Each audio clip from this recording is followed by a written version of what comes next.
नमस्कार दोस्तों, स्वागत है आपके अपने चैनल परफेक्शन आईएएस में। हिस्ट्री सीरीज को हम लोग बारी बारी से कंप्लीट कर रहे हैं। इस सीरीज को आप कंटिन्यू रूप से फॉलो करें, आने वाले जितने भी एग्जाम है उसमें आपको इस सीरीज से लाभ जरूर मिलेगी। आज का पहला प्रश्न है, अकबर के शासनकाल के दौरान दक्कन में भू राजस्व लगाने की निम्नलिखित में से कौन सी प्रणाली प्रचलित थी? इसका करेक्ट उत्तर हो जाएगा यहाँ पे सी, जब्त। इसी को यहाँ पे जब्ती प्रणाली भी बोला जाता है। जब्ती प्रणाली जिसे देखा जाए तो मध्यकाल में भारत में भूमि राजस्व के निर्धारण की एक पद्धति थी जो पूरी तरीके से माप पर आधारित थी। देखा जाए तो इसको यहाँ पे भारत में सूरों और मुगलों के समय, खासकर जो सूरी साम्राज्य था, इसके अलावा मुगल साम्राज्य था, यह पद्धति जब्ती प्रणाली काफ़ी प्रचलित थी। इसका विस्तार आगे चल के देखेंगे, खासकर शाहजहाँ के शासनकाल में, शाहजहाँ के शासनकाल में या फिर इसके बाद के वर्षों में काफ़ी बड़े मात्रा में हुआ। और आगे चल के जब मुर्शिद कुली खान आएगा यहाँ पे, तो दक्कन में मुर्शिद कुली खान के द्वारा दक्कन में इसको यहाँ पे स्थापित किया जाएगा। अब इसमें देखिए होता क्या है, जब्त प्रणाली में नाम से ही यहाँ पे लिखा हुआ है, ठीक है, जैसे सब समझ पा रहे, जब्त प्रणाली। इसमें प्रत्येक प्रांत को, अब जो भी यहाँ पे मुगल प्रांत था दिखेंगे तो इन मुगल प्रांतों में अलग अलग फसलों की सूची के साथ राजस्व दरों को राजस्व मंडल में विभाजित किया जाता था कि किन किन प्रांतों में यहाँ पे जो भी फसलों की सूची होगी, यहाँ पे पूरा एक चार्ट के रूप में आप समझ सकते हैं, टेबल के रूप में समझ सकते हैं, उसको यहाँ पे राजस्व मंडल में स्थापित किया जाता था। और यह व्यवस्था उन स्थानों पर भी लागू की गई थी जहाँ पर भूमि का निरीक्षण और उसका लेखा जोखा सावधानी पूर्वक रखा गया था। और मोस्ट इम्पोर्टेंट, जब्ती प्रणाली देखेंगे उस समय तो दो प्रांतों में नहीं थी। नंबर 1 यहाँ पे हो जाएगा गुजरात, और गुजरात के साथ यहाँ पे हो जाएगा बंगाल। तो गुजरात और बंगाल के क्षेत्रों में देखेंगे तो इस जब्त प्रणाली को यहाँ पे लागू नहीं किया गया था। निम्नलिखित विदेशी यात्रियों में से कौन जहांगीर के शासनकाल में भारत आया हुआ था? इसका करेक्ट उत्तर हो जाएगा बी, फ्रांसिस्को पेलर्ट। फ्रांसिस्को पेलर्ट यह एक डच यात्री था जो लगभग देखा जाए इसका टाइम पीरियड 1620 से लेके 1627 ईस्वी के दौरान जहांगीर के शासन के दौरान भारत आया हुआ था। अब यहाँ पे काफ़ी इम्पोर्टेंट है, जैसे कि जहांगीर का टाइम पीरियड अच्छा खासा रहता है, तो उसके समय कौन कौन से यहाँ पे यात्री आए देख लेते हैं। इसमें जहांगीर के समय देखेंगे तो एक आएगा पुर्तगाली यात्री, नाम पूछा जा सकता है जॉन जॉर्डन। उसी तरीके से एक और है यहाँ पे इतालवी यात्री, इटली का यात्री यहाँ पे आएगा पिएत्रा डेला। ऐसे 2-3 नाम है, आपको याद रखना है, ध्यान रखना है। उसी तरीके से यहाँ पे देखेंगे अकबर के शासनकाल के दौरान भारत जो आया हुआ था, जिसका नाम था फादर एंथोनी मोनसेरेट। इसके अलावा है यहाँ पे औरंगजेब के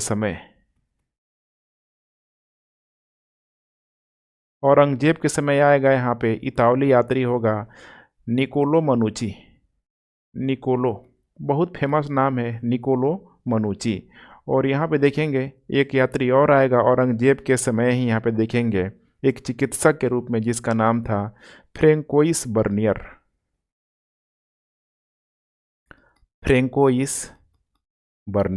जो भी मुगल साम्राज्य की इंपॉर्टेंट शासक हैं, जैसे अकबर है, जहांगीर है, औरंगजेब है, इनके दौरान जो भी यहाँ पे विदेशी जो खासकर इम्पोर्टेंट जो भी यहाँ पे यात्री हैं वो आए हैं, नाम पूछा जाता है और यहाँ पे इन सारे नामों को आपको कंठस्थ करके चलना है। नेक्स्ट प्रश्न है, निम्नलिखित कथनों पर विचार कीजिए और कथनों के नीचे दिए गए कूट में से सही उत्तर का चयन कीजिए। पहला स्टेटमेंट है, आमतौर पर भारत में ब्रिटिश शासन के दौरान व्यापार का अनुकूलन संतुलन था। यहाँ पे आपको समझने की ज़रूरत है कि आम तौर पे कह रहा है कि भारत में ब्रिटिश शासन के दौरान व्यापार का अनुकूल संतुलन था। अब यहाँ पे आपको भारतीयों के संदर्भ में ना सोच के अंग्रेज़ों के संदर्भ में सोचना है, क्योंकि उसमें ब्रिटिश भारत था तो पूरी तरीके से व्यापारिक जो पक्ष था देखेंगे तो भारत के फेवर में था। भले ही उसका लाभ भारतीयों को नहीं मिलता था, लेकिन अंग्रेजों को तो मिलता था ना। इसका मतलब यहाँ पे दिया है कि भारत में ब्रिटिश शासन के दौरान, इसीलिए यह स्टेटमेंट बिल्कुल करेक्ट होगा। दूसरा स्टेटमेंट है यहाँ पे, धन की निकासी ने एक तरफा निर्यात का रूप ले लिया। ये भी बिल्कुल करेक्ट स्टेटमेंट है। जैसे कि बहुत सारे जो भारत के ही लोग हैं, जैसे उसमें देखा जाए दादा भाई नौरोजी, एम.जी. रनाडे, आर.सी. दत्त, इन मतलब इन लोगों के द्वारा देखेंगे जो गैर पेशेवर अर्थशास्त्री थे, इनके द्वारा भी आर्थिक निकास को पूरी तरीके से यहाँ पे नामित किया गया था, जिसमें भारत से ब्रिटेन में आयात के रूप में कोई सामान यहाँ पे वापस नहीं मिलता था। इस प्रकार से देखेंगे तो कारण यहाँ पे कथन की बिल्कुल ही सही व्याख्या कर रहा है। करेक्ट उत्तर हो जाएगा यहाँ पे ए। इसको यहाँ पे आप ऐसे भी समझ सकते हैं जैसे कि ब्रिटिश शासन के दौरान देखेंगे यहाँ पे तो अरब व्यापारी थे, जो भी अरब व्यापारी थे, लाल सागर और भूमध्य सागरीय बंदरगाहों के माध्यम से भारतीय जो सामान क्या करते थे उस समय यूरोप भेज देते थे।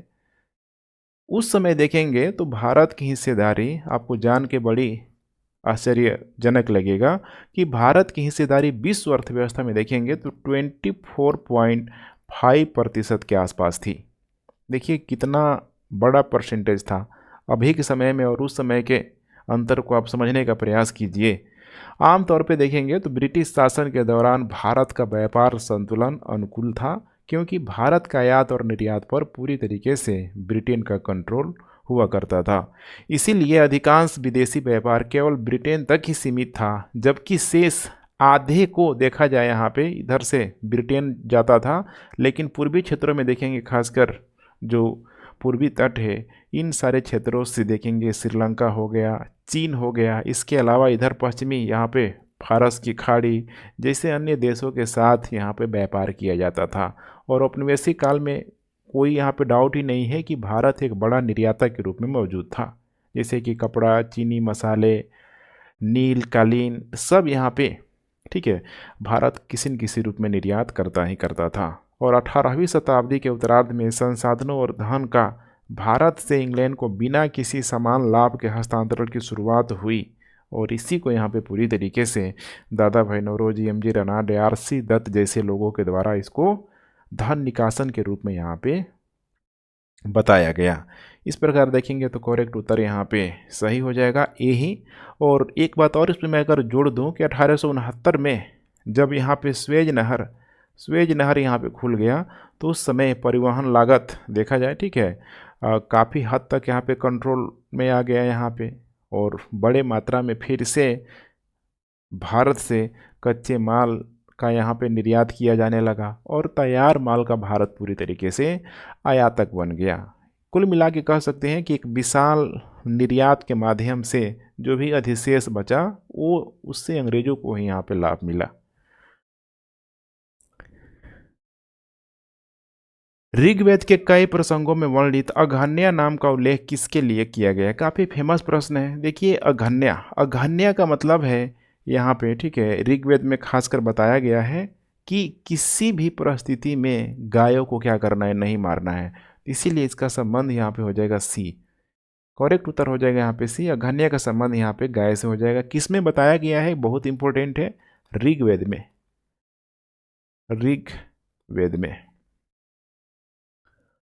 निम्नलिखित में से किस चट्टान को काटकर बनाई गई गुफाओं में 11 सिरों वाली बोधिसत्व छवि चित्रित की गई है? उसका नाम बताना है। अजंता है, एलोरा है, कन्हेरी है, इसके अलावा है कार्ले। इसमें देखेंगे तो मोस्टली यहाँ पे जो भी इम्पोर्टेंट जो यहाँ पे गुफा है सब महाराष्ट्र के क्षेत्रों में आपको देखने के लिए मिल जाएगी। इसमें करेक्ट उत्तर हो जाएगा यहाँ पे सी, कन्हेरी में। कन्हेरी देखा जाए तो हिंदी शब्द के जैसे होता है ना कन्हेरी, कृष्णगिरी या फिर कान्हागिरी से लिया गया है। कान्हागिरी से लिया गया है, जिसका अर्थ ही होता है कृष्ण का घर है। कृष्ण का मतलब क्या होता है, बिल्कुल अंधेरा। इसीलिए इन गुफाओं को इसका नाम दिया गया है क्योंकि यहाँ पे महाराष्ट्र के क्षेत्रों में देखेंगे, खासकर जो डेक्कन प्लेटू का क्षेत्र है, काली मिट्टी, काली बेसाल्ट चट्टान से बना हुआ है। काली बेसाल्ट चट्टान से बना है। और ये वर्तमान में आपको मुंबई के पश्चिम में देखने के लिए मिल जाएगी। खासकर रॉक कट स्मारकों का एक बहुत बड़ा समूह है। इसको बनाया क्यों गया था, देखिए उस समय चूँकि बौद्ध धर्म का बहुत अच्छा खासा यहाँ पे इम्पैक्ट था इन एरिया में। तो जो भी यहाँ पे विषम परिस्थितियाँ होती थी, खासकर मौसम को लेके, वर्षा को लेके, तो भिक्षुओं को शरण देने के लिए, बौद्ध भिक्षुओं को शरण देने के लिए यहाँ पे इसका निर्माण कराया गया था। इसमें देखेंगे तो गुफा के अंदर एक बहुत बड़ा विहार हो गया, स्तूप हो गया, बौद्ध मंदिर हो गया, ठीक है। बहुत यहाँ पे शानदार आपको आर्किटेक्ट का नमूना देखने के लिए मिलेगा, चित्रकारी, नक्काशी सब आपको देखने के लिए मिलेगा। और माना जाता है कि बुद्ध के 30 से अधिक यहाँ पे अधूरे भी चित्र है। और कन्हेरी गुफा की एक और सबसे बड़ी खासियत है यहाँ का जल संचयन। जल जो संचयन है इस तरीके से वहाँ पे बनाया गया है, काफ़ी ही एक कॉम्प्लेक्स कह सकते हैं कि जटिल प्रणाली है, जटिल प्रणाली है। तो कन्हेरी गुफा को आप लोग ध्यान रखेंगे। ठीक उसी तरीके से यहाँ पे अजंता और एलोरा गुफाएं भी है, देखा जाए बौद्ध और जैन से संबंधित, यहाँ पे काफ़ी फेमस, यहाँ पे भी काफ़ी अलंकरण किया गया है, सजावट किया गया है। और 1983 में इसको यूनेस्को के विश्व धरोहर सूची में शामिल किया गया। उसी तरीके से यहाँ पे कार्ले जो गुफा है ये भी महाराष्ट्र के पुणे में यहाँ पे स्थित है। और ये भी देखेंगे तो चट्टानों को काट कर ही बनाया गया है, सबका सब ये बौद्ध गुफा ही है। और इसमें सबसे इम्पोर्टेंट, इसमें 37 अष्टकोणीय स्तंभ है, 37 अष्टकोणीय स्तंभ है। इन सारी चीज़ों को ध्यान रखेंगे, एग्जाम में पूछा जा सकता है। निम्नलिखित कथनों पर विचार कीजिए। पश्चिम गोदावरी जिले की गुंटफल्ली के प्रारंभिक चैत्यगृह और बिहार रॉक आउट है। ध्यान रखिएगा, रॉक आउट है। तो ये जो गुंटफल्ली का जो क्षेत्र है, गोदावरी यहाँ पे लिखा ही है, आप आसानी से लिंक कर सकते हैं आंध्र प्रदेश। तो आंध्र प्रदेश के गुंटफल्ली में चैत्य जो गृह है पश्चिम गोदावरी जिले में स्थित है। और इसमें देखेंगे तो पूरी तरीके से रॉक कट, पत्थरों को काट काट के यहाँ पे बनाया गया है बौद्ध गुफा के रूप में। और माना जाता है कि इसकी जो संरचना है बिल्कुल ही जो लोमस ऋषि की जो गुफा है, लोमस ऋषि की गुफा है, उसी का यहाँ पे, ठीक है, कॉपी किया गया है सरल संस्करण के रूप में। और इसकी जब खुदाई हुई यहाँ पे देखेंगे तो बड़े मात्रा में सोने, चांदी, मोती, ताबूत, बहुत सारे चीज़ यहाँ पे मिले हैं। तो दूसरा स्टेटमेंट कह रहा है कि पूर्वी दक्कन के चैत्य और बिहार आमतौर पर रॉक कट है। बिल्कुल यहाँ पे करेक्ट है। आमतौर पर पूर्वी दक्कन में देखेंगे तो पत्थरों को काट के ही यहाँ पे बनाया गया है, इसीलिए दूसरा ऑप्शन भी यहाँ पे बिल्कुल सही हो जाएगा। देखेंगे भारत में जो रॉक कट जो संरचनाएं हैं, रॉक कट जो भी पहाड़ों को काट के, पत्थरों को काट के बनाया जाता था, अधिकतर देखेंगे तो जैसे कि बौद्ध धर्म हो गया, बुद्धिज़्म, जैनिज़्म और हिंदू धर्म में भी आपको देखने के लिए मिल जाएगा।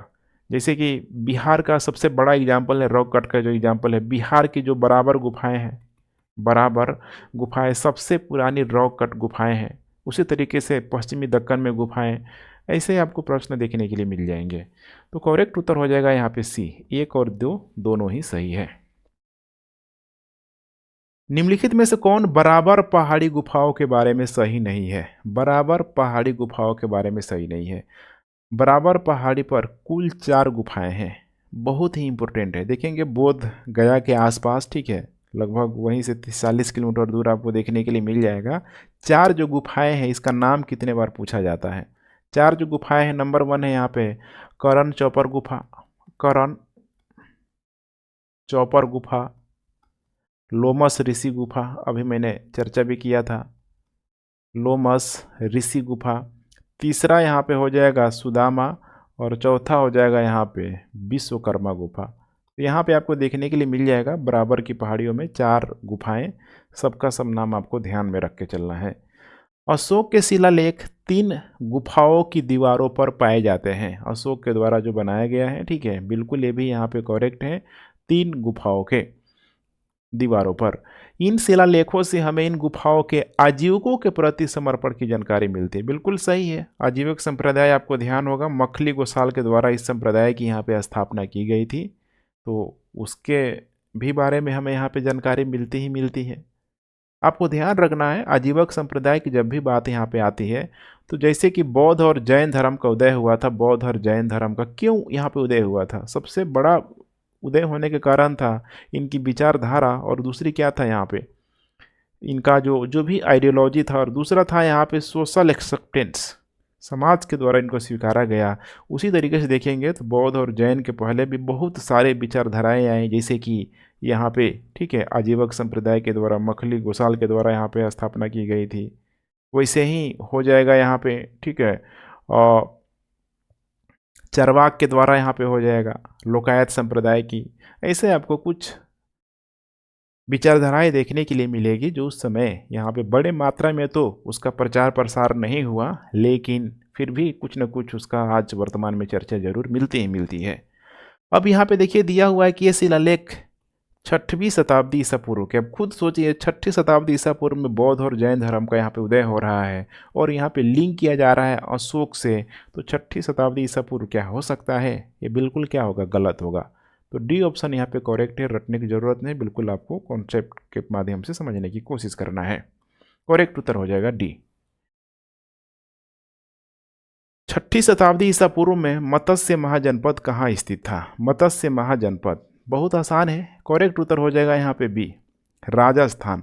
वर्तमान में देखेंगे मत्स्य जो जनपद था राजस्थान के जयपुर भरतपुर अलवर क्षेत्र में। एक कई बार नाम भी पूछा जा सकता है, जयपुर भरतपुर अलवर क्षेत्र पूरा पूरा एरिया था। इन्हीं एरिया में देखेंगे तो फैला हुआ था मत्स्य जनपद। अब मत्स्य जनपद का जब भी जिक्र आता है, आप लोगों ने महाभारत जरूर देखा होगा, विराटनगर जहाँ पे पांडव जाते हैं ठीक है अज्ञात वर्ष के लिए, जो कि ठीक है मिला होता है 1 साल उनको छिपने के लिए। तो उन सारे क्षेत्रों में देखेंगे क्योंकि थोड़ा बहुत डेजर्ट वाला एरिया है, पशुपालन वगैरह वहाँ पे बड़ी मात्रा में किया जाता था, आज भी किया ही किया जाता है। तो इसीलिए जब कौरवों को पता चला कि यहाँ पे वे छुपे हुए हैं, भेष बदल के छुपे हुए हैं, तो आएंगे और अटैक करेंगे। और आपको पता भी है उसमें अर्जुन ठीक है अकेले ही कौरवों को पूरी तरीके से ठीक है हरा देता है, पराजित कर देता है। लेकिन जाते जाते देखेंगे तो बहुत सारे पशुपालन कौरव यहाँ पे ठीक है लूट के भी यहाँ पे गए, ऐसा माना जाता है। आगे चल के देखेंगे तो यह जो साम्राज्य था मगध साम्राज्य के अंदर, मगध साम्राज्य के अंतर्गत यहाँ पे शामिल हो गया, और बाद में चेदियों के नियंत्रण में, चेदियों के नियंत्रण में यहाँ पे ये आ गया। और अशोक का चर्चा भी मिलता है, जैसे कि अशोक के कुछ सबसे प्रसिद्ध शिलालेख, जैसे कि एक अशोक का जो शिलालेख है बैराट शिलालेख का आप लोगों ने नाम जरूर सुना होगा। तो बैराट जो कि जयपुर जिले में ही यहाँ पे स्थित है, प्राचीन विराट नगर में ही ये पाया जाता है, विराट नगर में पाया जाता है ठीक है। बैराट शिलालेख अशोक से संबंधित है। यहाँ पे दिया है सूची 2 के साथ सूची 1 का मिलान कीजिए और सूचियों के नीचे दिए गए कूट से सही उत्तर का चयन कीजिए। यहाँ पे देखिए सूची दिया नहीं, मैं यहाँ पे मेंशन कर देता हूँ। नंबर 1 है यहाँ पे गंधार कला, उसके बाद है यहाँ पे जूनागढ़, जूनागढ़। तीसरा है यहाँ पे मिलिंद पन्हो, मिलिंद पन्हो। और चौथा हो जाएगा यहाँ पे तक्षशिला अभिलेख, तक्षशिला। इधर भी मैं अपने हिसाब से कर लेता हूँ, जैसे कि यहाँ पे मिलिंद है, मिलिंद, इसी को मीनांडर बोला जाता है, मीनांडर।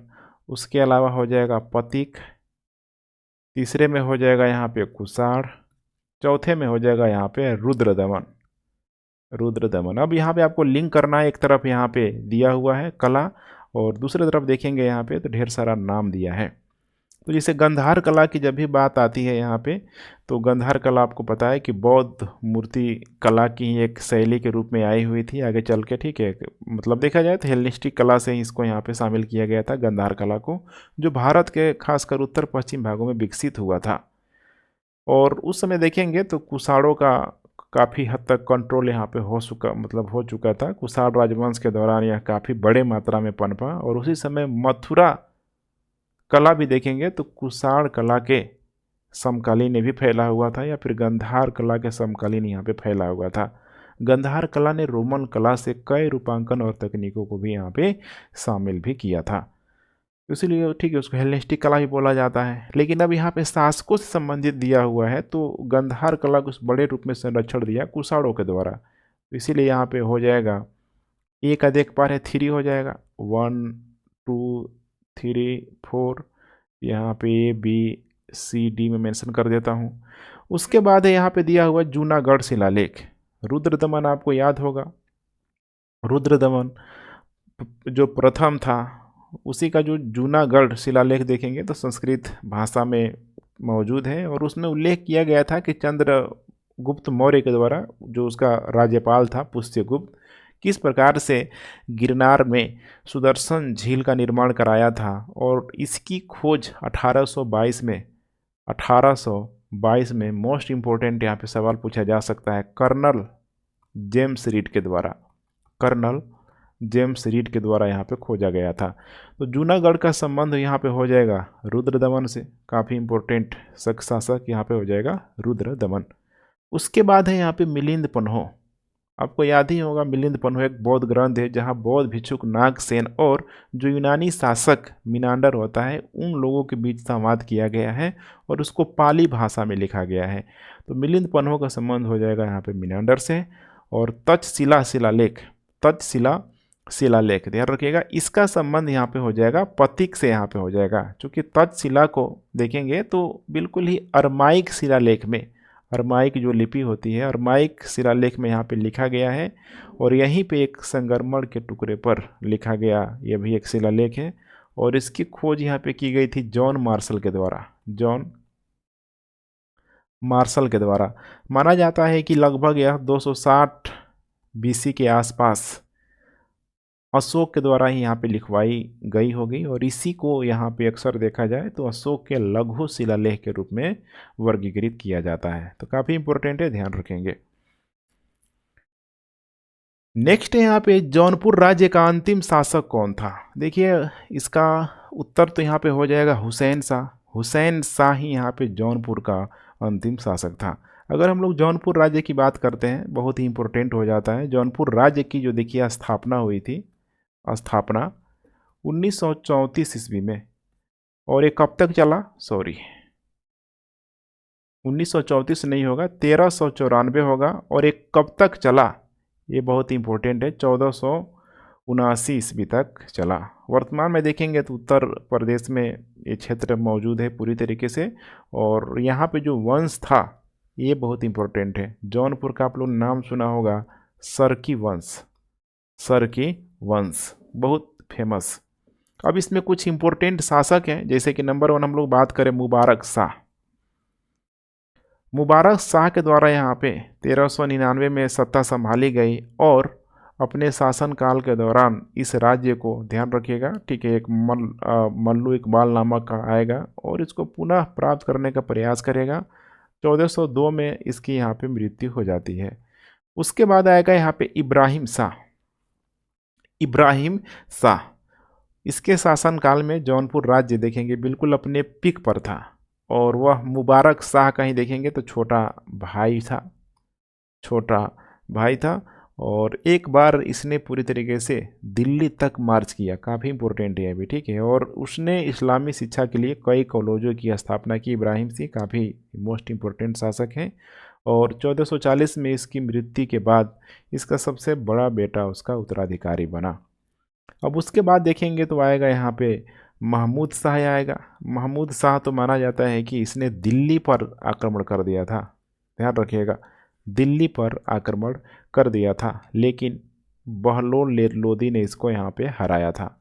और सबसे लास्ट है यहाँ पे हुसैन शाह।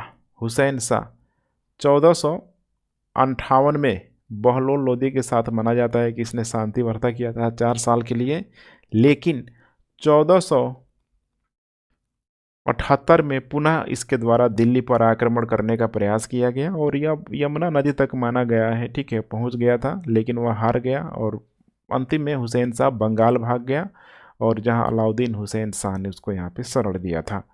काफ़ी इंपॉर्टेंट है, जौनपुर के सरकी वंश से सवाल जरूर पूछा ही जाता है। तो यहाँ पे ध्यान रखेंगे, करेक्ट उत्तर हो जाएगा बी। निम्नलिखित में से कौन सा युग्म सही ढंग से सुमेलित नहीं है? जैसे हेक्टर मुनरो दिया है, बक्सर का युद्ध बिल्कुल सही है। हेस्टिंग्स दिया है, एंग्ल नेपाल युद्ध, ये भी बिल्कुल सही है। वेलेजली यहाँ पे दिया हुआ है चौथा आंग्ल मैसूर युद्ध, ये भी बिल्कुल करेक्ट है। कार्नवालिस को दिया है यहाँ पे तीसरा आंग्ल मराठा युद्ध, ये यहाँ पे गलत हो जाएगा। तो बारी बारी से हम लोग सबको देख लेते हैं। जैसे कि बक्सर का युद्ध 1764, बहुत फेमस। इसमें क्या हुआ था? तो ईस्ट इंडिया कंपनी के नेतृत्व में देखा जाए, ठीक है, हेक्टर मुनरो ने पार्टिसिपेट किया हुआ था। और वहीं एक तरह से देखा जाए तो मीर कासिम, शुजाउद्दौला, शाह आलम सेकेंड था, पूरी संयुक्त सेना। और गंगा नदी के किनारे देखेंगे बिहार में ही बक्सर नामक स्थान में लड़ी गई थी। और युद्ध के बाद से इलाहाबाद की संधि हुई थी। और उस समय बड़ा इंपॉर्टेंट जो गवर्नर जनरल था, जिसे देख पा रहे हैं, हेक्टर मुनरो था।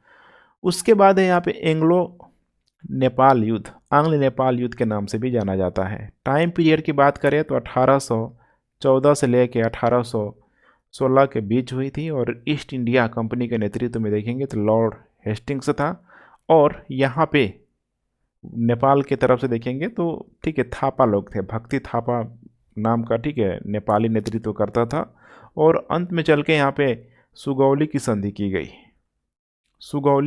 की गई, जिसमें एक बॉर्डर बनाया गया, प्राकृतिक बॉर्डर के रूप में बनाया गया। और वहीं प्राकृतिक बॉर्डर देखेंगे तो आज भी भारत और, ठीक है, नेपाल के बीच बाउंड्री लाइन को लेकर एक समस्या का कारण है। क्योंकि नेचुरल बॉर्डर है, ठीक है, बहुत सारी बाढ़ या फिर आपदा हो गया, ठीक है, जो नेचुरल बॉर्डर बनाया गया उसको तोड़ देता है, ब्रेक कर देता है, जो भी लाइन मार्क किया गया है, जिसकी वजह से आज वर्तमान में समस्या किसी न किसी रूप में मौजूद रहती है। उसके बाद है यहाँ पे चौथा आंग्ल मैसूर युद्ध। टाइम पीरियड की बात करें तो ये हो जाएगा 1798-99 के आसपास। और चौथे आंग्ल मैसूर युद्ध में, जैसे आपको पता भी होना चाहिए कि उस समय लॉर्ड वेलेजली था और टीपू सुल्तान के नेतृत्व में लड़ी गई थी। और इसी चौथे आंग्ल मैसूर युद्ध में टीपू पूरी तरीके से अंग्रेज़ों के सामने झुकने के लिए तैयार नहीं था और अंततः यहाँ पे मारा गया, ठीक है। तो ये भी आपको ध्यान रखना है। और अंततः उसके जगह मैसूर वंश में देखेंगे तो एक वोडियार वंश, पुनः वोडियार वंश की यहाँ पे स्थापना कर दी गई। एक 5-6 वर्षीय बच्चे को बैठा दिया गया। उसके बाद से यहाँ पे कर्नवालिस, तीसरा आंग्ल मराठा युद्ध। टाइम पीरियड यहाँ पे हो जाएगा 1817 से लेके 1818 के बीच। और इस समय देखेंगे यहाँ पे तो जो गवर्नर जनरल होगा, बिल्कुल आसान है, देख पा रहे हैं, 1814 से 16 के बीच कौन है यहाँ पे? हेस्टिंग्स है। तो यहाँ भी हेस्टिंग्स होगा, लॉर्ड हेस्टिंग्स ही होगा यहाँ पे। और तीसरे आंग्ल मराठा युद्ध में देखेंगे तो मराठों ने अपने साम्राज्य के पुनः निर्माण का अंतिम प्रयास किया, लेकिन अब उनके हाथ से कह सकते हैं कि वो बाजी निकल चुकी थी। ईस्ट इंडिया कंपनी और पेशवा बाजीराव द्वितीय, मल्हारराव होलकर, इसके अलावा यहाँ पे भोसले के गवर्नर, ठीक है, मतलब इन लोगों के द्वारा यहाँ पे पूरा इस तृतीय आंग्ल मराठे युद्ध में यहाँ पे नेतृत्व किया गया आमने सामने के रूप में। और फाइनली देखेंगे तो ग्वालियर की यहाँ पे संधि हो गई 1817 में। दौलत राय सिंधिया को यहाँ पे राजस्थान छोड़ना पड़ा। और अंतिम में देखेंगे तो होलकर के साथ मंदसौर की यहाँ पे संधि पर हस्ताक्षर किया गया, पेशवा ने आत्मसमर्पण कर दिया गया। तो तीसरा जो आंग्ल मराठा युद्ध है देखेंगे तो काफ़ी कॉम्प्लिकेटेड यहाँ पे, क्योंकि जो भी मराठा शक्तियाँ थी विभाजित हो चुकी थी, सब यहाँ पे गुट बना चुके थे, जो सबसे बड़ी उनकी यूनिटी में, ठीक है, कह सकते हैं कि बाधक था। तो इसके भी बारे में आप थोड़ा सा रीड कर लीजिएगा। उसके बारे नेक्स्ट है यहाँ पे सूची 1 को सूची 2 के साथ सुमेलित कीजिए। यहाँ पे देखिए एक तरफ तीर्थंकर दिया है, शायद एक गलती से टाइप नहीं हुआ है, ठीक है, मिस हो गया है। और एक तरफ दिया है यहाँ पे प्रतीक। तीर्थंकर में दिया है यहाँ पे नंबर 1 आदिनाथ। और इधर दिया है प्रतीक के रूप में बैल। एक तरफ दिया है यहाँ पे मल्लीनाथ, एक तरफ दिया है यहाँ पे घोड़ा। उसके बाद है पार्श्वनाथ और इधर दिया है सर्प। और चौथे नंबर पे हो जाएगा संभवनाथ। और इधर दिया है प्रतीक के रूप में जल कलश। आप लोगों को ध्यान होना चाहिए यहाँ पे तीर्थंकर और उनके प्रतीकों के रूप में आपको बिल्कुल ही ठीक है, कम से कम शुरुआती के और लास्ट के तो बिल्कुल आपको ध्यान होना चाहिए ताकि आप ऑप्शन को एलिमिनेट भी कर सकें। तो यहाँ पे दिया हुआ है नंबर 1, यहाँ पे आदिनाथ है, इसके अलावा ठीक है अजीतनाथ है, देख पा रहे संभवनाथ है। जहाँ तक मैं यहाँ पे देख पा रहा हूँ ठीक है, अगर हम लोग बात करें संभवनाथ की तो उनका प्रतीक चिन्ह यहाँ पे हो जाएगा घोड़ा। तो कम से कम संभवनाथ मतलब 4 है, 4 का क्या हो जाएगा यहाँ पे देख पा रहे बी होगा, ए होगा, इधर सी होगा, इधर डी होगा। यहाँ पे 1 2 3 और 4, तो 4 का हो जाएगा बी, 4 का हो जाएगा यहाँ पे बी। तो बी का देखिए किसका किसका है, बी का 4 देख पा रहे हैं यहाँ पे, या तो ए होगा नहीं तो यहाँ पे बी होगा। चलिए और हम लोग देख लेते हैं पार्श्वनाथ का क्या होता है। पार्श्वनाथ का यहाँ पे हो जाएगा सर्प, तो 3 का हो जाएगा सी, सी का हो जाएगा 3, देख पा रहे हैं यहाँ पे सी का, फिर इधर गड़बड़ हो जाएगा 4 हो जाएगा। तो इसका मतलब कि करेक्ट उत्तर यहाँ पे हमारा ए ही होगा, आसानी से एलिमिनेट किया जा सकता है। अब बाकी का ए का 1 हो जाएगा, आदिनाथ का यहाँ पे देख पा रहे हैं बैल होगा, और मल्लीनाथ का हो जाएगा यहाँ पे जल कलश, आसान है। तो जैन धर्म के बारे में आपको याद रखना है ठीक है, टोटल 24 तीर्थंकर जैन धर्म में हुए हैं, और ठीक है महावीर जो थे कह सकते हैं कि जैन धर्म के संस्थापक के रूप में आए। जैन धर्म के 3 जो सिद्धांत है बहुत इंपॉर्टेंट है, सम्यक दर्शन, सम्यक ज्ञान, और तीसरा हो जाएगा यहाँ पे सम्यक चरित्र। बाद में चल के जैन धर्म 2 संप्रदाय में बट गया, श्वेतांबर और दूसरा हो जाएगा दिगंबर। बंगाल के मिदनापुर जिले में निम्नलिखित में से किस वर्ष जातीय सरकार का गठन किया गया था। जातीय सरकार का गठन किया गया था जिसका नाम था ताम्रलिप्ता जातीय सरकार। देखिए ये भारत छोड़ो आंदोलन के दौरान किया गया था, 1942 में किया गया था, 17 दिसंबर 1942 को पश्चिम बंगाल के मिदनापुर में एक स्वतंत्र समानांतर सरकार, जैसे बलिया में चित्तू पांडे के नेतृत्व में किया गया था समानांतर सरकार। समानांतर सरकार का मतलब क्या है कि अंग्रेजों की एक सरकार है लेकिन उस सरकार को हम मान नहीं रहे हैं, और उसी क्षेत्र में एक और अपनी सरकार को एक और ठीक है व्यवस्था को हम लोग अपने क्षेत्र में लगाने का प्रयास कर रहे हैं, वही है समानांतर सरकार। और इसका गठन भारत छोड़ो आंदोलन के दौरान हुआ था। और इसमें देखेंगे विभिन्न थाना, जैसे जो भी पुलिस थाना, अदालत, सब एक होता है ना अंग्रेजों को बिल्कुल पैरेलल स्थापित करना, सब यहाँ पे स्थापित किया गया था, भले वो कम समय के लिए था। और फाइनली देखेंगे 8 अगस्त 1944 को यहाँ पे जब इसको गांधी जी के द्वारा बताए गए अनुसार ठीक है जब इसको भंग कर दिया गया था, आगे चल के इसमें बहुत सारे लोगों ने पार्टिसिपेट किया था, जैसे कि इस क्षेत्र में देखेंगे तो सतीश चंद्र सामंत, उसी तरीके से हो जाएगा सुशील कुमार, काफ़ी फेमस नाम है मातंगनी हाजरा बहुत फेमस नाम है भारत छोड़ो आंदोलन में, खासकर महिलाओं से संबंधित प्रश्नों में मातंगनी हाजरा। निम्नलिखित जांच में किसने विश्वव्यापी ध्यान आकर्षित किया और Albert Einstein, H G. Wells, Harold Laski और रूजवेल्ट की सहानुभूतियों टिप्पणियों को दोषियों के पक्ष में आकर्षित किया है। यहाँ पे एक ऐसी घटना का आपका जिक्र करना है, बताना है, जिसमें इतने वो अंतर्राष्ट्रीय स्तर पे फैलते चला गया कि विदेशी जो लोग हैं, बाहर के जो लोग हैं, बड़े बड़े जो लोग हैं वे क्या कर रहे हैं तो इनके फेवर में आ रहे हैं। जैसे आइंस्टीन का नाम है, वेल्स का नाम है, हेराल्ड लास्की का नाम है, और यहाँ पे देख पा रहे हैं रूजवेल्ट तक का यहाँ पे नाम है। ये देखिए घटना और कोई नहीं थी, ये थी यहाँ पे मेरठ षड्यंत्र केस। क्योंकि देखिए मेरठ जो षड्यंत्र मामला था बिल्कुल ही एक विवादास्पद अदालत का मामला था, विवादास्पद अदालत का मामला था। मार्च 1929 की बात है, मार्च 1929 की बात है, ब्रिटिश सरकार ने 31 श्रमिक नेताओं को पूरी तरीके से बंदी बना लिया, और इन लोगों को मेरठ लाकर उन पर यहाँ पे मुकदमा चला गया। और बड़े मज़े की बात देखेंगे तो इन 31 श्रमिकों में इसमें 3 ब्रिटिश साम्यवादी समर्थक थे, 3 ब्रिटिश साम्यवादी समर्थक, कौन कौन थे इनका नाम पूछा जा सकता है। स्प्रेड, दूसरा नाम है यहाँ पे बैन ब्रेडले, बैन ब्रेडले, और तीसरा नाम यहाँ पे हो जाएगा लेस्टर हचिनसन, लेस्टर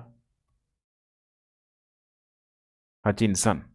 अब यहाँ पे आपको समझना है कि इन तीनों ब्रिटिश कम्युनिस्टों को, ये देख पा रहे हैं, तीनों ब्रिटिश कम्युनिस्टों को भारत से निष्कासन करने का विधेयक तैयार किया गया कि इनको भारत से क्या करो, निष्कासित करो, अदरवाइज ये और लोगों को भड़काएंगे, अंग्रेजों के मतलब खिलाफ खड़ा करेंगे। क्योंकि इन पर आरोप यही लगाया था ना कि ये सम्राट को भारत की प्रभुसत्ता से वंचित करने का क्या कर रहे हैं, प्रयास कर रहे हैं। जब इस तरह का जब विरोध या विधेयक जब ब्रिटिश ईस्ट इंडिया कंपनी के द्वारा लाया गया, तो इसी दरमियान देखेंगे लगभग, ठीक है, 1929 में ही यहाँ पे मोतीलाल नेहरू के नेतृत्व में, एम.एन. नेहरू, मोतीलाल नेहरू के नेतृत्व में केंद्रीय विधानसभा में काम रोको प्रस्ताव पेश किया गया था। बहुत इंपॉर्टेंट है, काम रोको प्रस्ताव मोतीलाल नेहरू के द्वारा पेश किया गया था। और इतनी बड़ी जब घटना यहाँ पे हो गई तो देखेंगे आइंस्टीन ने ब्रिटेन के तत्कालीन प्रधानमंत्री, जो उस समय कौन था, मैकडोनाल्ड था, मैकडोनाल्ड को पत्र लिखकर इस मुकदमे को हटा लेने की मांग की थी। और मेरठ षड्यंत्र केस में फंसी कैदियों को बचाने के लिए आगे चल के मोतीलाल नेहरू के साथ साथ जवाहरलाल नेहरू, एम.ए. अंसारी, कैलाश नाथ काटजू, इसके अलावा एम.जी. छागला, इन सारे लोगों ने पूरी तरीके से पैरवी की। नेक्स्ट है, किसने ईस्ट इंडिया कंपनी के बारे में टिप्पणी की कि कंपनी एक विसंगति है, लेकिन यह एक प्रणाली का हिस्सा है जहां सब कुछ है, क्या है, विसंगति है। देखिए कितना शानदार स्टेटमेंट है, कंपनी एक विसंगति है लेकिन यह एक प्रणाली का हिस्सा है जहां सब कुछ है, क्या है, विसंगति है। इसको बोला गया यहाँ पे जी.बी. मैकाले के द्वारा, जी.बी. मैकाले के द्वारा। पूरा नाम है इसका थॉमसन या फिर थॉमस बबिंगटन मैकाले। यही यह स्टेटमेंट यहाँ पे दिया गया है।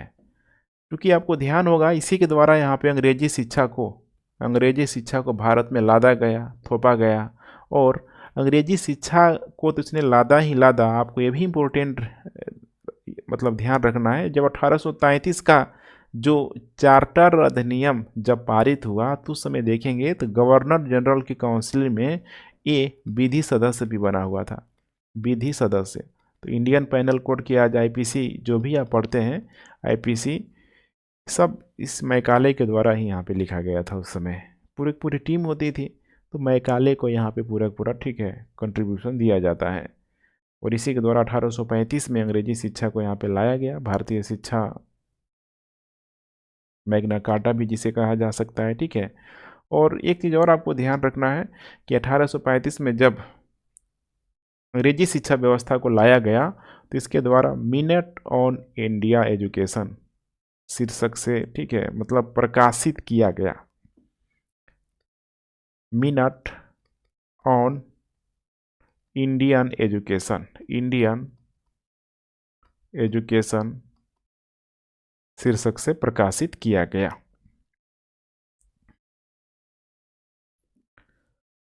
निम्नलिखित में से कौन सा युग्म सही ढंग से सुमेलित नहीं है। यहाँ पे दिया हुआ है ढेर सारा, जैसे पाबना विद्रोह है 1873 में, बिल्कुल करेक्ट है। उसी के साथ है दक्कन किसान विद्रोह 1875 में, करेक्ट है। सन्यासी विद्रोह दिया है 1894 में, जो कि बिल्कुल ही यहाँ पे गलत हो जाएगा, ध्यान रखिएगा। सन्यासी विद्रोह दिया है 1894 में, चूँकि सन्यासी जो विद्रोह होगा पहले ही देखेंगे लगभग ये आपको देखने के लिए मिल जाएगा 1770 के आसपास। कोल विद्रोह हो जाएगा 1832 में। चलिए एक एक विद्रोह को हम लोग थोड़ा सा रिव्यू कर लेते हैं। नंबर 1 हम लोग बात करते हैं, अगर हम लोग पाबना विद्रोह की यहाँ पे, ठीक है, तो यह लगभग हुआ था 1873-76 के दौरान। चूँकि उस समय देखेंगे तो जमींदारों ने ज़बरदस्ती लगान और कर वसूल किया, खासकर अकाल के समय स्थिति खराब थी, तो इसीलिए यहाँ पे समस्या आई यहाँ पे। और इसका बुद्धिजीवी वर्गों के द्वारा पूरा समर्थन किया गया, जैसे कि आर.सी. दत्त, सुरेंद्र नाथ बनर्जी, बंकिम चंद्र चटर्जी, ठीक है, ईश्वर चंद्र सॉरी, ईशान चंद्र राय ने इसका नेतृत्व किया था। ईशान चंद्र राय ने इसका नेतृत्व किया था। उसी तरीके से यहाँ पे दक्कन किसान दंगा है, यहाँ पे मई जून 1875 में हुआ था। महाराष्ट्र और कुछ हिस्सों में जैसे कि पुणे, अहमदनगर में हुआ था। इसका उद्देश्य क्या था? तो साहूकारों के पास मौजूद पूरा पूरा जो भी दस्तावेज था उसको नष्ट करना था, जो कि उधारी संबंधित था। साहूकारों से जो भी लिया गया था कर्ज किसानों के द्वारा, ठीक है, जिसकी वजह से भारी कर्ज में डूब गए थे और उन साहूकारों के द्वारा इन किसानों का शोषण किया जा रहा था। यह दंगा 30 से अधिक गांव में फैला। बहुत सारे जमींदारों को यहाँ पे मारा भी गया, हत्या भी की गई, लूटपाट बड़े मात्रा में मचाया गया था। और यहाँ पे है उसके बाद से सन्यासी विद्रोह, जैसा मैंने चर्चा किया था 1770 के आसपास हुआ था। सन्यासी या फिर कह सकते जो भी फकीर लोग थे ना, उत्तर बंगाल के या फिर उत्तरी जो भी क्षेत्र था, वहाँ पे ये लोग यात्रा करते थे। और जो भी जमींदार होते थे, भारत का ये शुरू से ही कर चल रहा है, ठीक है, जमींदारों के पास जाते थे। जो भी ये सन्यासी लोग हैं, फकीर लोग हैं, तो जमींदार लोग क्या करते थे, इनको यहाँ पे का भिक्षक के रूप में, दान के रूप में देते थे। लेकिन 1770 का वो ये अकाल याद करिए। उस अकाल और उच्च कर की वजह से बंगालों की स्थिति खराब हो गई। सूर्यास्त कानून ऑलरेडी लगा हुआ था स्थायी बंदोबस्त के अंतर्गत। जमींदार खुद यहाँ पे कर का भुगतान नहीं कर सकते थे। तो इन लोगों ने क्या किया, जमींदारों ने तो इन सन्यासियों पर प्रतिबंध लगा दिया कि नहीं भाई, हम तुम्हें दान दक्षिणा नहीं देंगे, कुछ देंगे ही नहीं। फिर यहाँ पे शुरू हो गया। अब सन्यासियों का पेट भरेगा नहीं तो फिर क्या करेंगे, सन्यासियों ने पूरी तरीके से विद्रोह कर दिया। और यहाँ पे देखेंगे तो कई सारे अंग्रेज आए रोकने के लिए, कितने लोग मारे गए, कितने सारे आ, फकीर लोग भी मारे गए, अंग्रेज लोग भी मारे गए। फाइनली 1771 तक आते आते इस विद्रोह को यहाँ पे दबा दिया गया था। निम्नलिखित में से किस समाज सुधारक ने 1826 के ज्यूरी अधिनियम का कड़ा विरोध किया? देखिए, ये सब ऐसे प्रश्न है ना, मतलब इतिहास का धरा धरा जो प्रश्न है, देखिए किसी न किसी एग्जाम में पूछा जा सकता है, इसीलिए बिल्कुल बी केयरफुल रहिए आप लोग। ज्यूरी जो अधिनियम का कड़ा विरोध किया गया था राजा राम मोहन राय के द्वारा। राजा राम मोहन राय के द्वारा। देखिए, भारतीय ज्यूरी अधिनियम पारित किया गया था 1826 में, और 1827 में यह लागू भी कर दिया गया था, लागू कर दिया गया था। और यह अधिनियम देखेंगे तो ब्रिटिश सरकार की धार्मिक श्रेष्ठता के विचार की पूरी तरीके से क्या थी, अभिव्यक्ति थी। धार्मिक श्रेष्ठता का मतलब क्या है कि भाई सबसे जो श्रेष्ठ है कौन लोग हैं, ईसाई लोग हैं यहाँ पे। अब इसी से आप लोग आसानी से लिंक कर सकते हैं। सबसे सर्वश्रेष्ठ कौन लोग, ईसाई लोग हैं। और ईसाई लोगों का पूरी तरीके से न्यायिक प्रणाली में यहाँ पे क्या होगा, कंट्रोल होगा। इसका मतलब ये है कि ईसाई लोगों का जो मुकदमा से जुड़ा, एक ईसाई लोगों का मुकदमा ये लोग क्या कर सकते हैं, सुनेंगे, ईसाई लोग ही सुनेंगे, कोई दूसरा नहीं सुनेगा। इनके जूरी में अलग रिलीजन के लोग नहीं बैठ सकते हैं। दूसरी ओर इसमें सबसे बड़ी कंट्रोवर्सी क्या था कि ईसाई ईसाई जूरी सदस्यों को हिंदुओं और मुसलमानों से जुड़े मामलों को देखने का पूरा अधिकार था, हिंदू और मुस्लिम। लेकिन इनका जब मामला आता था तो सिर्फ ईसाई पीठ ही देखता था, ईसाई बेंच देख सकता था, मैंने ऐसे आप समझ सकते हैं। और हिंदू और मुस्लिम का आता था तो यही देखते थे। अब यही सबसे बड़ी समस्या था। देख रहे हैं ना यहाँ पे, पूरी तरीके से यहाँ पे देख पा रहे हैं धार्मिक असमानता या फिर धार्मिक न्यायिक असमानता पूरी तरीके से यहाँ पे लगाया जा रहा था इस जूरी अधिनियम के माध्यम से। इसीलिए राजा राम मोहन के द्वारा इसका पूरी तरीके से विरोध किया गया और उन्होंने इस अधिनियम के विरुद्ध याचिका तैयार किया और दोनों संसदीय सदनों को भी भेजा। अपनी याचिका में उन्हें मूल निवासियों को सम्मान की सीट से वंचित करने का मामला उठाया कि भाई ये क्या, हमारे यहाँ रह के, हमारे यहाँ आके सारा चीज़ करो और फिर उसमें हम ही लोगों को क्या करो, सेपरेट कर दो, अलग कर दो। ये गलत है सरासर। उन्होंने कहा भी कि भारतीय प्रजा की भावनाओं को समझे बिना या उनसे परामर्श किए बिना शाही सरकार के द्वारा, ब्रिटिश सरकार के द्वारा किए गए अधिनियमों को देखकर कितना दुख होता है। नेक्स्ट प्रश्न है, निम्नलिखित में से किस स्थान पर डच ने भारत में अपने व्यापारिक केंद्र स्थापित किए हुए थे? यहाँ पे देख पा रहे, नागपट्टनम है, चिंसुरा है, मछलीपट्टनम है, सूरत, भरूच, आगरा, कोचीन, अहमदाबाद, पटना। अब यहाँ पे एक ऑप्शन दिया हुआ है उपरोक्त सभी। देखिए डचों ने भी काफ़ी अपना बड़ा विस्तार किया हुआ था भारत में, और इस हिसाब से देखेंगे तो करेक्ट डी यहाँ पे सही ऑप्शन प्रतीत होता है।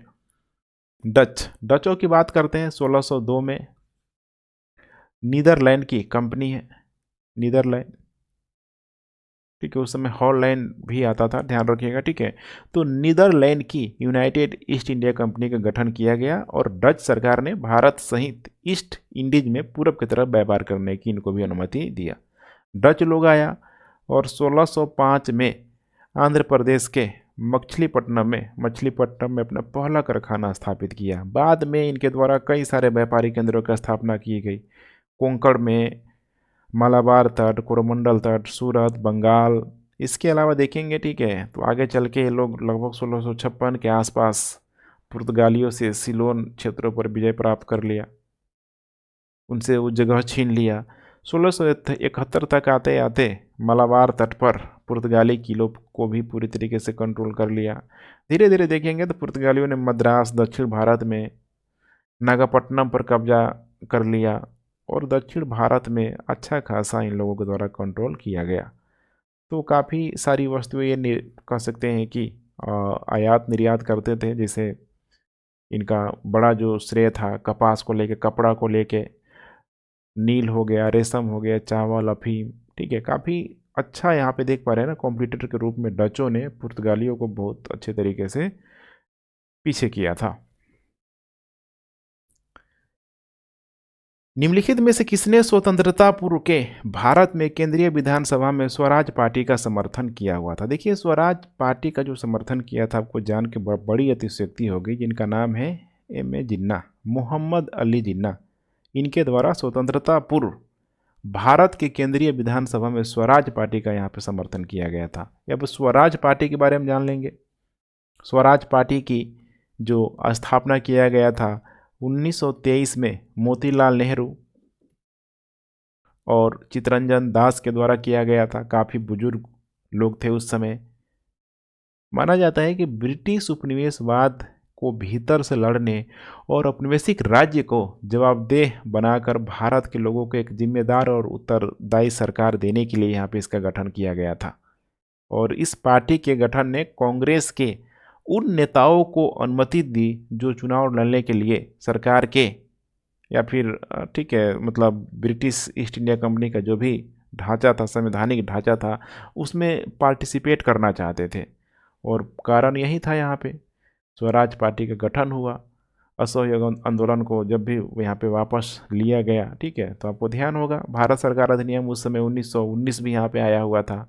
और इसी के तहत यहाँ पे 1923 के चुनाव जैसे विभिन्न महत्वपूर्ण, ठीक है, आयोजन किया गया। 1923 में चुनाव भी हुआ, ठीक है, बहुत अच्छी सीट नहीं मिली लेकिन फिर भी इसकी लोकप्रियता यहाँ पे बनी रही। तो ये चीज़ आपको ध्यान में रखना है। फाइनली इसका मेन कारण यही था, असहयोग आंदोलन की समाप्ति। असहयोग आंदोलन को जिस तरीके से गांधी के द्वारा वापस लिया गया बिना स्वराज मिले हुए, उससे कांग्रेस के जो भी बड़े बड़े बुजुर्ग नेता थे वे काफ़ी उनको परेशानी हुआ, समस्या हुई, और इसकी वजह से वे लोग, ठीक है, थोड़ा दूसरे मार्ग तरफ चलना शुरू कर गए। इसी में देखेंगे तो एक धारा पूरी तरीके से उग्र हो जाएगा, भगत सिंह वगैरह, ठीक है, मार्क्सवादी गतिविधियों को बढ़ावा मिलेगा। तो आगे आपको, ठीक है, पूरा पूरा ये सारी चीज़ों को ध्यान में रख के चलना है। नेक्स्ट है यहाँ पे गोपाल कृष्ण गोखले ने किस वर्ष में सर्वेंट ऑफ इंडिया सोसाइटी, बहुत फेमस प्रश्न है, सर्वेंट ऑफ इंडिया सोसाइटी की स्थापना की? देखिए इसकी स्थापना की गई 1905 में की गई है। भारतीय शिक्षा के विस्तार के लिए 12 जून 1905 को पुणे में सर्वेंट ऑफ इंडिया सोसाइटी का गठन किया गया था। इसका उद्देश्य था कि विभिन्न जाति और धर्मों के भारतीयों को कल्याणकारी कार्यों में क्या करना है, पूरी तरीके से यूनाइट करना है, एकजुट यहाँ पे करना है। और यह देश का माना जाता है कि पहला धर्मनिरपेक्ष संगठन था। यह भी बहुत इंपॉर्टेंट है, पहला धर्मनिरपेक्ष संगठन था और खुद को वंचित, ग्रामीण और जनजातीय लोगों और अन्य सामाजिक कारणों के लिए समर्पित किया हुआ था। इसमें माना जाता है कि जो भी इसके मेंबर बनते, जो भी इसके सदस्य बनते, उनको बहुत ही मतलब कह सकते हैं कि एक पारिश्रमिक गुजारा भत्ता से ही काम चलाना पड़ता था, मामूली वेतन पर, ठीक है, सेवा करना होता था। चूँकि धीरे धीरे राष्ट्रीयता की भावना, देश प्रेम की भावना धीरे धीरे, ठीक है, हिलोरे ले रही थी, तो ऐसे में बहुत सारे लोग ये काम करने के लिए तैयार थे। तो काफ़ी इम्पोर्टेंट है, इतना आपको ध्यान में रख के चलना है।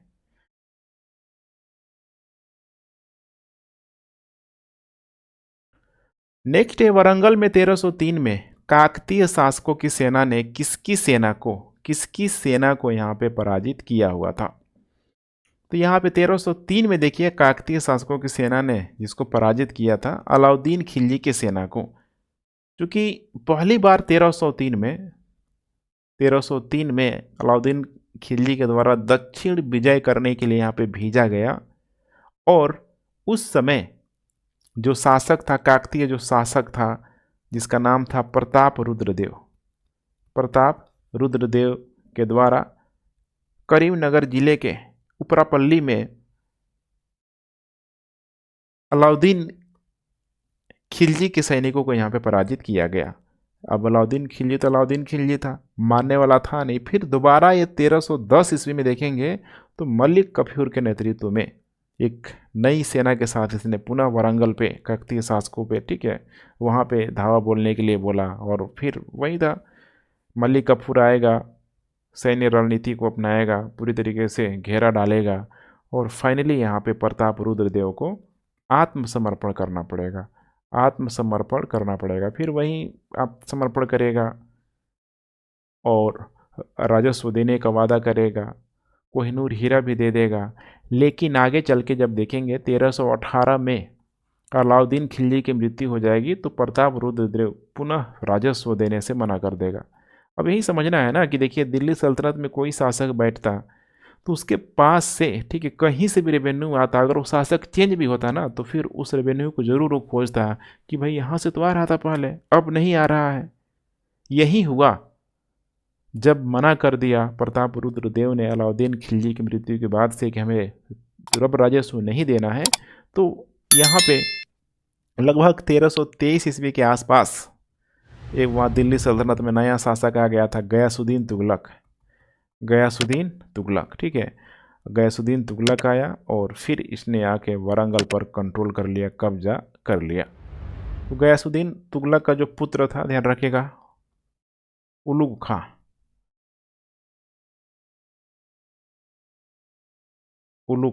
इसी के नेतृत्व में, ठीक है, यहाँ पे वारंगल को यहाँ पे जीता गया था। इसे भी आप लोग ध्यान में रख के चलेंगे।